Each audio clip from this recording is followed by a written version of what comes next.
হুম আজকে মা অনেকগুলো সবজি এনেছে দেখাচ্ছি চলো। এগুলা একটা বেগুন একটা বেগুন এটা বেগুন এটা বেগুন এটা বেগুন এটা বেগুন এটা ধনিয়া পাতা এটা লঙ্কা এটা বিনস কি খাবার হবে।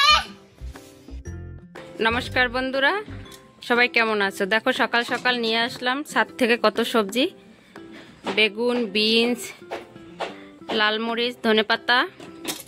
চলো এখন রান্না করব।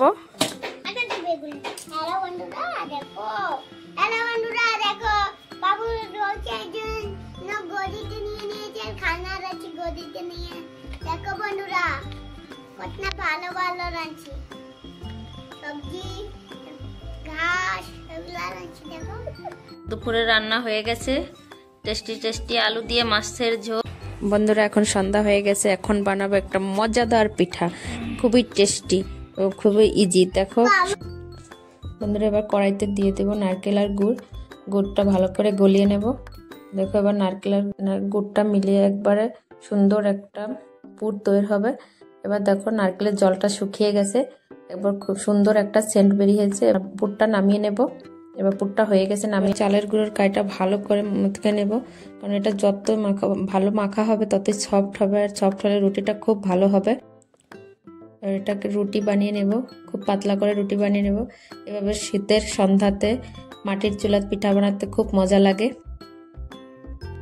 এভাবে পুরটা দিয়ে দেব, পুরটা দেওয়ার পর ভালো করে আটকে দেব, কারণ এটা ভালো করে লক না করলে নারকেলগুলো ভাজার সময় বেরিয়ে যাবে। তাই এভাবে সব কেটে নেব। দেখো এভাবে সবগুলো পিঠা আমরা বানিয়ে নেব। আর এই পিঠাটাকে পুলি পিঠা বলা হয়, এটাকে চন্দ্রপুলিও বলা হয়।